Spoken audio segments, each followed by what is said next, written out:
فراموش نمیکنیم او روزا را که حتی تعداد از احزاب به شمول حزب اسلامی حکومت بی‌طرف پذیرفت و 10 نفر نماینده خود معرفی کرد و حاضر شدند که ولی حکومت بی‌طرف ما تحت زعامت ملل متحد و مطابق با فیصله ملل متحد ما قبول. بافت پروان و بافت بغران بود که سلیه در روی دشمن آفا و چیزی که اصلا کس تصور نمیکرد که در آخرین لحظات همچه حرکتی صورت بگیرد.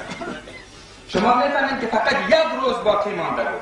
1 روز بعد دیگه حکومت بی‌طرف طرف کابل حرکت میکرد با تعداد از پای ملل متحد که به تعقیبش میرسید.